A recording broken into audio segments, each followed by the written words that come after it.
का उर्दू खबरनामा लेकर आपका मेज़बान रहमत कलीम आपकी खिदमत में हाजिर है। बुलेटिन का आगाज सुर्खियों के साथ।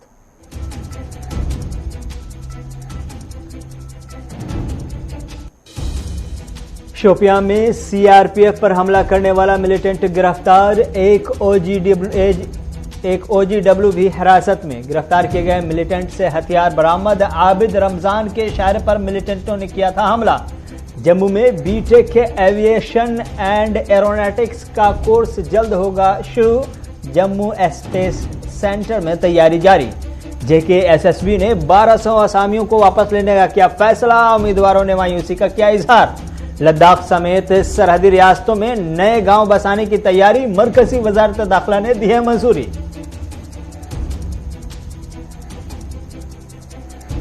कांग्रेस पार्टी की पार्लिमानी स्ट्रेटेजी ग्रुप की मीटिंग हुई खत्म। बजट एजलास से मुतल्लिक हिकमत अमली तैयार। आज शाम 4 बजे कांग्रेस वर्किंग कमेटी की होगी मीटिंग। 5 रियासतों में हार का लिया जाएगा जायजा। पंजाब में बड़ी जीत के बाद सीएम केजरीवाल आज करेंगे अमृतसर में रोड शो। तैयारियां हो चुकी है मुकम्मल। इराक में अमरीकी कौंसिल खाने पर ईरानी मिसाइल से हमला। 12 मिसाइल से निशाना बनाने की कोशिश। रूस यूक्रेन की जंग जारी। आज फिर लियो शहर पर रूस की जानिब से दागे गए मिसाइल। नुकसानात का तखमीना बाकी। सुर्खियों के बाद खबरें तफसीलात के साथ। और सबसे पहले सबसे बड़ी खबर जो शोपियां से आ रही है उस हवाले से तफसीलात आपको देंगे। लेकिन शोपियां से जो बड़ी खबर आ रही है वो ये है कि शोपियां में वो मिलिटेंट गिरफ्तार हो गया है जिसने कल सीआरपीएफ अहलकार को गोलियों का निशाना बनाया था। आईजीपी कश्मीर की जानिब से ट्वीट करके बाज़ाब्ता तौर पर इस सिलसिले में तफसीलात दी गई है और कहा गया है कि सीआरपीएफ अहलकार पर हमला करने वाले मिलिटेंट को गिरफ्तार कर लिया गया है। साथ ही साथ उसके एक मुआविन भी जो ओजीडब्ल्यू के तौर पर काम कर रहा है वो भी गिरफ्तार किया गया है। इस हवाले से खबर मिल रही है कि हथियार भी बरामद किए गए हैं। किस जगह पर गिरफ्तारी हुई है और कितने वक्त लगे हैं इस गिरफ्तारी को अंजाम देने में, इन तमाम हवालों से हम जानने की डिटेल कोशिश करेंगे। लेकिन इस वक्त की बड़ी खबर ये मिल रही है कि एक ज्वाइंट ऑपरेशन के दौरान एक टेररिस्ट को गिरफ्तार करने में कामयाबी मिली है कुपवारा में, जहां से हथियार भी बरामद किए गए हैं। जम्मू कश्मीर के हवाले से बताया जा रहा है सीआरपीएफ अहलकार जिस पर गुज़श्ता रोज़ कल शाम हमला किया गया था और हमले में जो जाँ भाग भी हो गया था, उसके बाद से मुसलसल ये कोशिश की जा रही थी कि हमलावरों को गिरफ्तार किया जाए और इसमें जम्मू कश्मीर पुलिस को बड़ी कामयाबी मिलती हुई दिखाई दे रही है। खबर है कि इस वक्त एक मिलिटेंट को गिरफ्तार किया जिसके ऊपर इल्जाम यह है कि उसने ही सीआरपीएफ अहलकार पर हमला किया था। साथ ही साथ एक ओजीडब्ल्यू को भी गिरफ्तार किया गया है। कौन है ये ओजीडब्ल्यू और क्या है नाम उस मिलिटेंट का, तफसीलात क्या कुछ हैं, शाह इरशाद हमारे साथ फोन लाइन पर जुड़ चुके हैं। इरशाद बहुत बहुत शुक्रिया। क्या कुछ ताज़ा तरीन तफसीलात है इस गिरफ्तारी को लेकर के, कौन है ये मिलिटेंट, नाम वगैरह पता और तफसीलात दीगर क्या कुछ है आपके पास? बिल्कुल रहमत, मैं आपको बता दूं, अगर बात की जाए इस जो हमले की तो मैंने कल ही बोला कि इसमें जो है फौज ने एक कार्डिनल सर्च ऑपरेशन चलाया जो कि रात भर चलता रहा। तकरीबन 3 बजे फौज को एक मुस्तदिक इत्तला मिली है कि जो हमलावर है इसी गांव में छुपे हो सकते हैं। मैं आपको बता दूं कि फौज का ये कहना है कि बिल्कुल हमने जो है एक घर को अपने हाथ में लेकर वहां से एक जवान को उठाया। उनके पास जो है एक पिस्टल जो है वो रिकवर हुआ है। उनका नाम जो है मैं आपको बता दूं कि जो उसका नाम है ये है आमिर देवान, जो कि पावन का रहने वाला है, लोकल एरिया है उसका जो है वहीं का रहने वाला। उसको जो है पुलिस ने जो है अपनी हिरासत में लिया है। उसके पास जो है एक पिस्टल भी रिकवर हुआ है।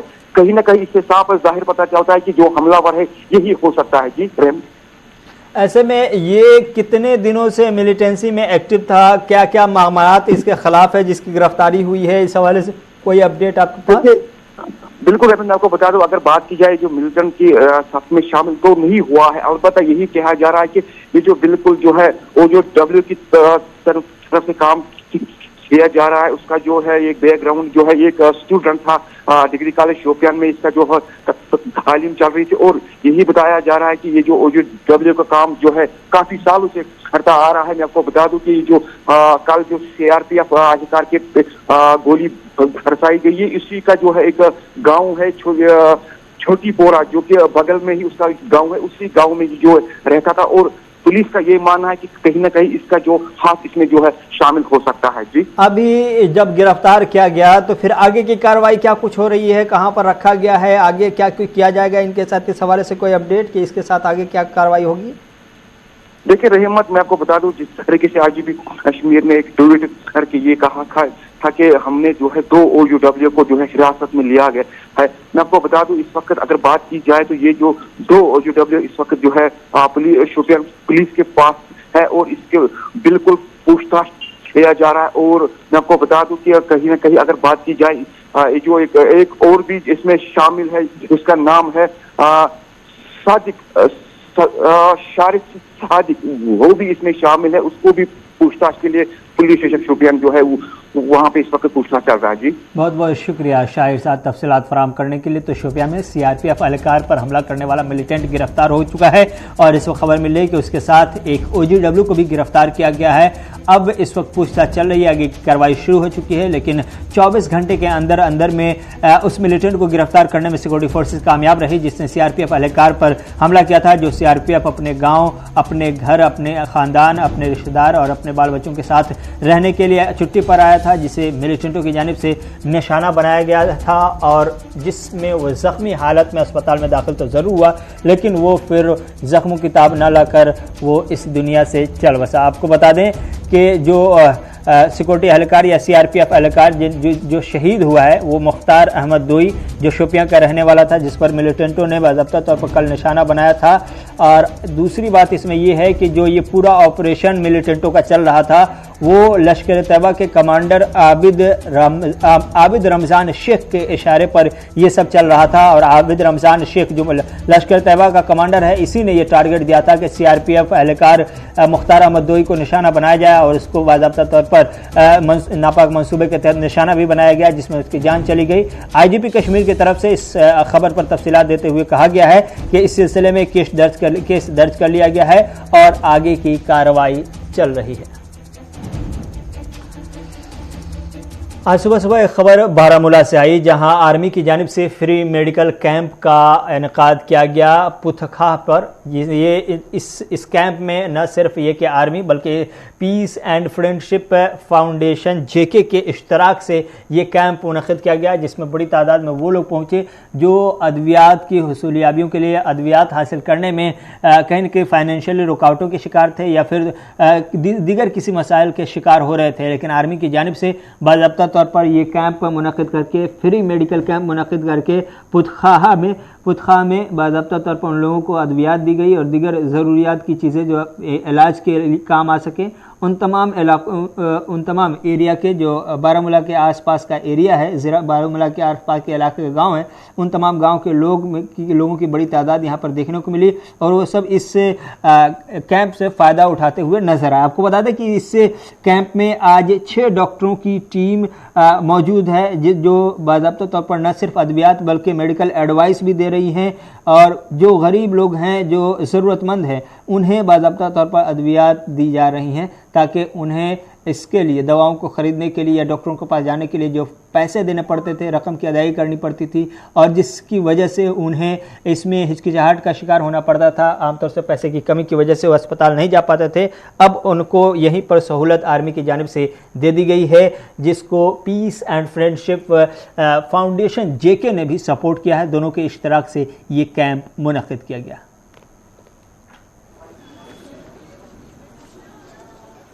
चाहता हूँ कि ये कैंप बहुत सारे हों क्योंकि इनसे लोगों को बहुत मदद मिलता है।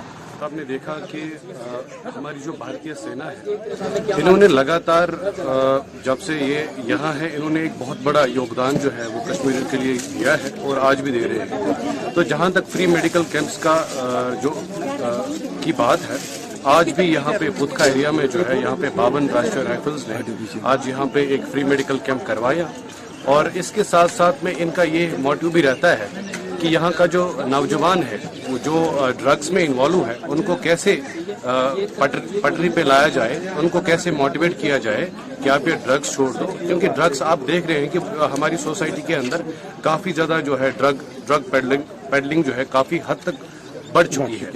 तो मुझे लगता है जो हमारी जो भारतीय सेना है, इन्होंने ऐसे जो ये कैंप्स यहाँ पे करवाते हैं, ऐसे एक बहुत बड़ी हेल्प जो है उन नौजवानों को मिलती है जो गलत रास्तों पे चलते हैं।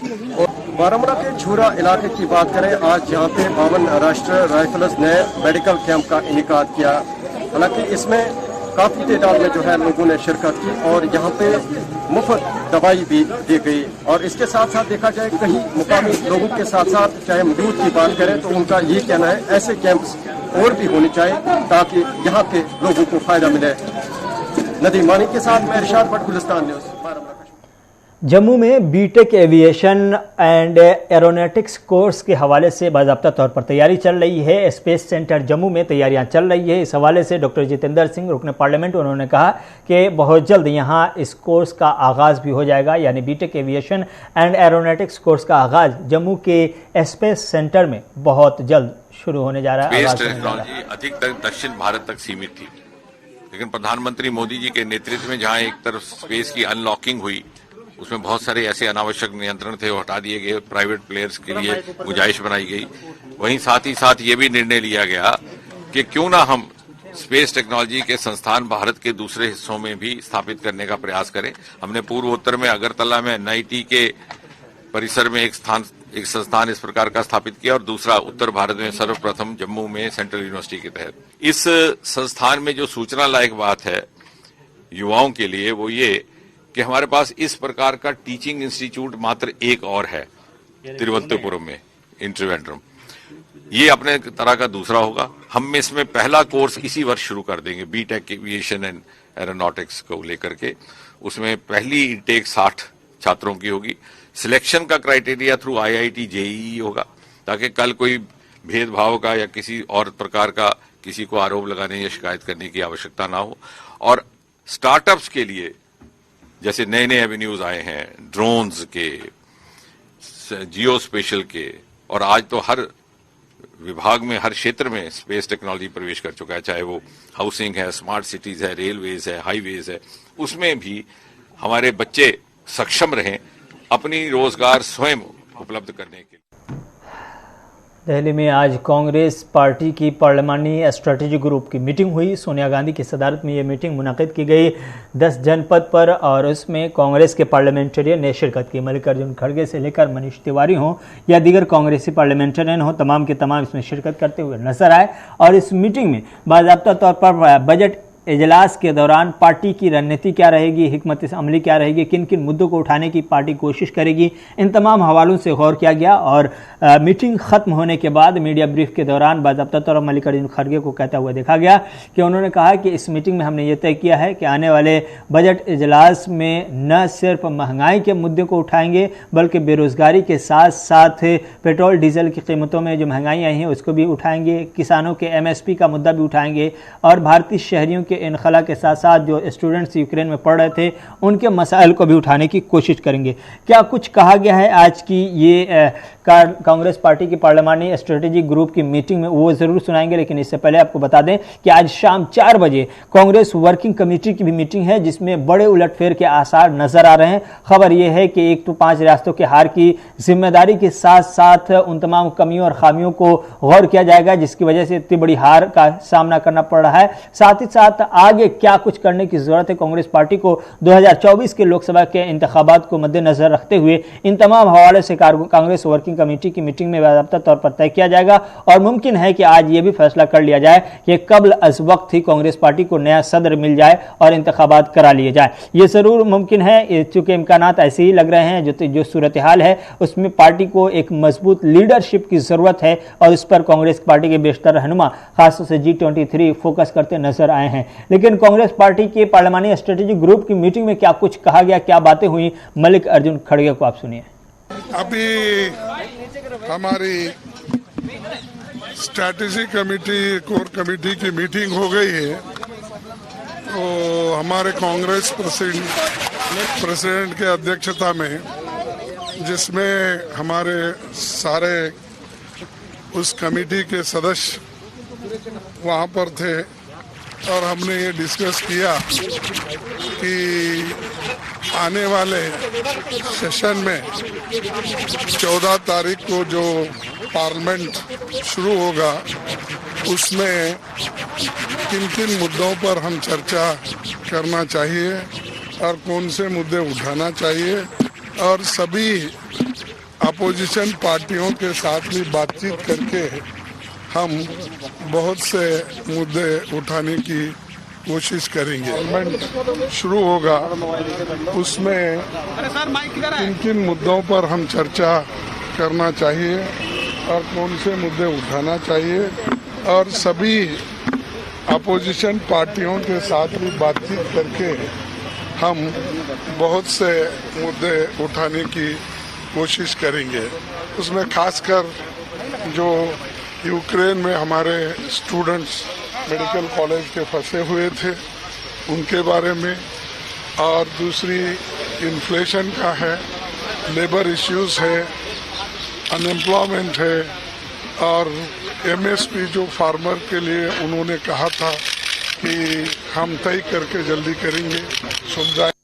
और जब बिजनेस एडवाइजरी कमेटी बैठेगी और हमारे पार्टी के सदस्य भी वहाँ रहेंगे, मेंबर्स, और हमारे डिप्टी लीडर साहब, चीफ व्हिप, और इधर से अपने सुरेश जी और वहाँ पर आदि रंजन चौधरी जी, वो वहाँ पर विषय तय करेंगे और सरकार के क्या मुद्दे रहेंगे और सरकार क्या चाहती है, उस पर आगे का बिजनेस एडवाइजरी कमेटी में तय होगा। और वो चर्चा के लिए हमको उनसे सब्जेक्ट को आगे करना। आम आदमी पार्टी की सरकार बनने जा रही है। पंजाब में भगवत मान नए सीएम होंगे, लेकिन आज दिल्ली के सीएम अरविंद केजरीवाल इस वक्त अमृतसर पहुंच चुके हैं, चूंकि एक बड़ा रोड शो करना है उन्हें, और रोड शो में केजरीवाल और भगवत मान दोनों होंगे। लेकिन आज भगवत मान ने बाज़ाब्ता तौर पर उस बयान पर या उस फैसले पर सफाई पेश की है जिसमें पंजाब के अंदर 122 सियासी रहनुमाओं की सिक्योरिटी की तखफीफ का फैसला किया गया है। ओहदा का हल्फ उठाने से पहले ही भगवत मान ने डीजीपी से मुलाकात करके ये फैसला किया था और 122 सियासी रहनुमाओं की सिक्योरिटी में तखफीफ करने का फैसला किया। उस फैसले पर भगवत मान ने क्या कुछ कहा है वो भी सुनिए। आज एक लेटर भी आया है कि जो आप लोग कहते रहे कि वीआईपी कल्चर हम खत्म करेंगे, 122 जो पुराने नेता था उनका सिक्योरिटी हटा दिया गया है। हाँ, मतलब थाने खाली पड़े हैं और नेताओं की जो सिक्योरिटी है उनके घर के सामने तंबू लगाकर सिक्योरिटी की जा रही है। पुलिस से पुलिस वाला काम लेंगे, तो मतलब 2.25 करोड़ लोगों की सुरक्षा ज्यादा जरूरी है मेरे ख्याल में कुछ लोगों की बजाय। तो एक तरह से शुरुआत हो चुकी है कि किस तरह से आप काम काज। हम तो ऐसे करते हैं, हम ऐसे ही रहते हैं, मैं भी खुद ऐसे ही रहता हूँ पहले। तो बाकी तो इतना बड़ा मैंडेट आया है। आज मैं अभी चीमा जा रहा हूँ, चीमा मंडी, संत बाबा आदर सिंह जी का जन्म स्थान है, जो कि एजुकेशन के संत थे। बिशप हिंदू यूनिवर्सिटी काशी का उन्होंने शिलान्यास रखा। बुलेटिन के आखिर में कुछ इंटरनेशनल खबरें भी आपको बता दें। इराक में वाक़े अमेरिकी कौंसल खाने पर 1 नहीं, 2 नहीं, 5 नहीं, 7 नहीं, बल्कि 1 दर्जन मिसाइल दागे जाने की खबर है। ये तस्वीरें उस मिसाइल के नतीजे में हैं, जो तस्वीरें आपके स्क्रीन पर इस वक्त चल रही हैं। इराक के अंदर वाक़े अमेरिकी कौंसल खाने पर बाज़ाब्ता तौर पर हमला किया गया। आपको बता दें कि इराकी खबर रसा एजेंसियों का कहना है कि इराक में कुर्दिस्तान के दारुल हुकूमत एरबिल में अमेरिकी कौंसल खाने पर मुतअद्दिद रॉकेट फायर किए गए हैं। धमाकों की तस्वीर सोशल मीडिया पर वायरल हो रही हैं, कुछ तस्वीर आपकी स्क्रीन पर भी हैं। इराकी सिक्योरिटी फोर्सेज ने बताया है कि एरबिल में अमेरिकी कौंसल खाने पर कम अज़ कम 12 रॉकेट फायर किए गए हैं। अमेरिका के महकमा खारजा के तर्जुमान ने भी हमले की मजम्मत करते हुए बताया कि इराक में अमेरिकी तंसीबात पर हमलों में कोई जानी नुकसान नहीं हुआ है।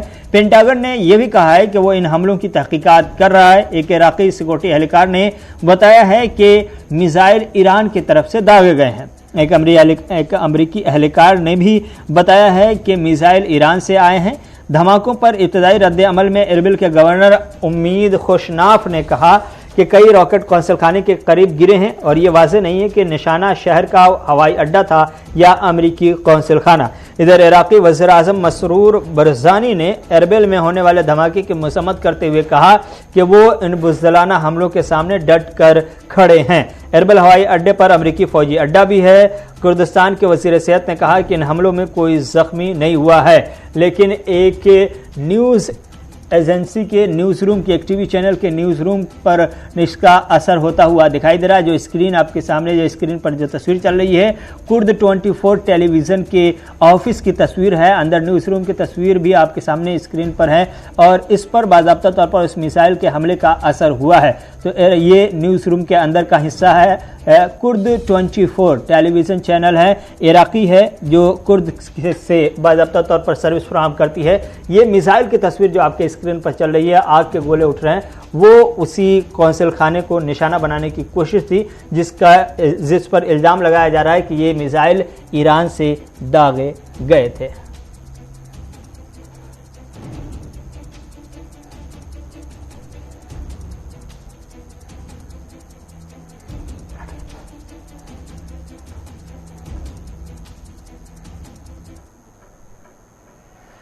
सीधे लिए चलेंगे अमृतसर, जहां दिल्ली के सीएम अरविंद केजरीवाल पहुंचे हैं, रोड शो कर रहे हैं। देख लीजिए, आप भी रोड शो देखना है तो।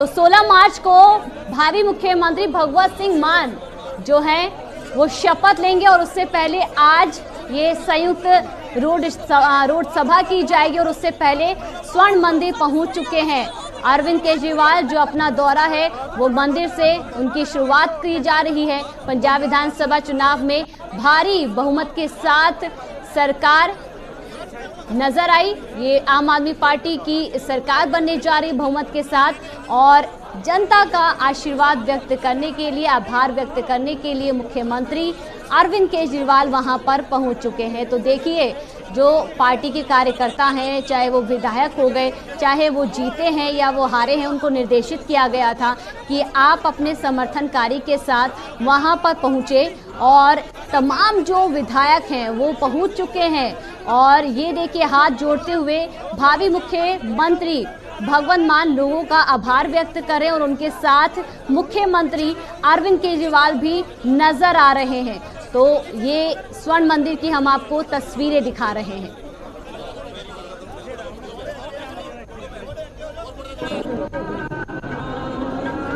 तो स्वर्ण मंदिर में माथा टेकने पहुंचे हैं केजरीवाल और भगवंत मान। अमृतसर में विजय जुलूस में भी वो शामिल होंगे। रोड शो किया जाएगा और जिसमें भावी मुख्यमंत्री भगवंत मान भी मौजूद रहेंगे। तो देखिए, हाथ जोड़ते हुए मुख्यमंत्री अरविंद केजरीवाल लोगों का आभार व्यक्त करते हुए नजर आ रहे हैं।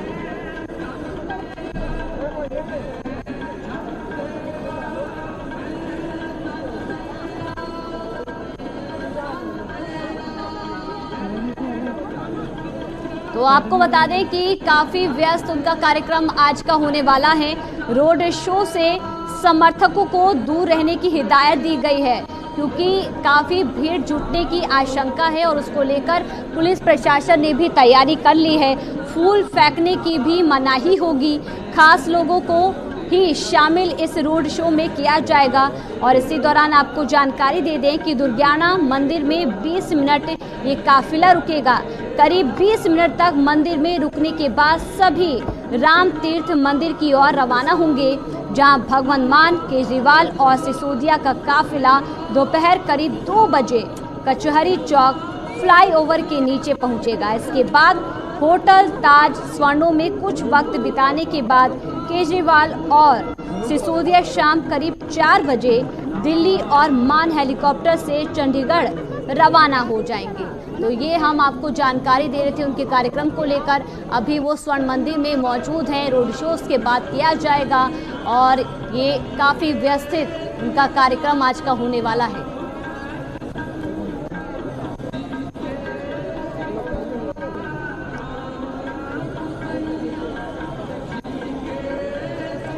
पंजाब में आम आदमी पार्टी का विजय जुलूस होगा और उससे पहले स्वर्ण मंदिर में मुख्यमंत्री अरविंद केजरीवाल और भावी मुख्यमंत्री भगवंत सिंह मान पहुंच चुके हैं, माथा टेकेंगे। और इसी दौरान देखिए कि इस दरबार में कितनी जो भारी हुजूम है लोगों का देखने को मिल रहा है। इसमें तमाम जो पार्टी के कार्यकर्ता हैं, जो विधायक हैं, चाहे वो चुनाव जीते हैं या हारे, उनको ये निर्देशित किया गया था कि आप भारी से भारी भीड़ में वहां पहुंचे।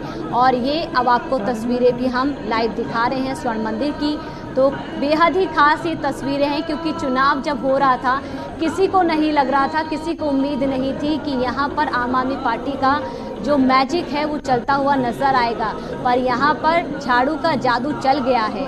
और आम आदमी पार्टी ने बड़े बड़े दिग्गज नेता, चाहे वो कैप्टन अमरिंदर सिंह हो, नवजोत सिंह सिद्धू हो, चरणजीत सिंह चन्नी हो, सबको पछाड़ते हुए आम आदमी पार्टी ने भारी बहुमत से वहाँ पर अब सरकार बनाने जा रही है। पर उससे पहले ये तस्वीरें अपने आप में काफ़ी अहम है क्योंकि जनता का आभार व्यक्त करने के लिए मुख्यमंत्री अरविंद केजरीवाल और भावी मुख्यमंत्री भगवत सिंह वहाँ पर यानी कि स्वर्ण मंदिर में पहुँच चुके हैं। स्वर्ण मंदिर की अगर आपको खासियत बताएं तो यहाँ पर पर्यटन का जो तांता है वो लगा रहता है।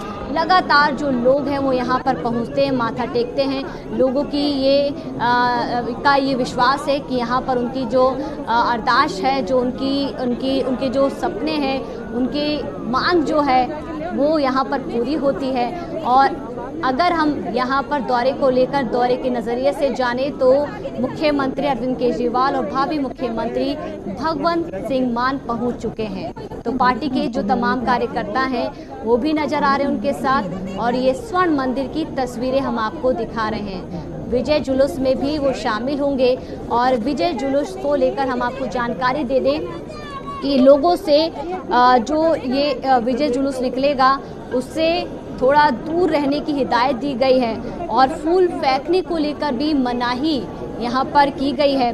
खास लोगों को ही शामिल किया जाएगा क्योंकि हम देख रहे हैं कि एक साइड एक और कोरोना का जो संकट है वो अभी दूर नहीं हुआ है और इसी को देखते हुए प्रशासन की ओर से ये निर्देशित किया गया है कि जो लोग हैं वो थोड़ा दूरी बना के रखें। रोड शो से समर्थकों को दूर रहने की हिदायत दी गई है और जो फूलों की बरसात होती है उसको लेकर भी मना किया गया है।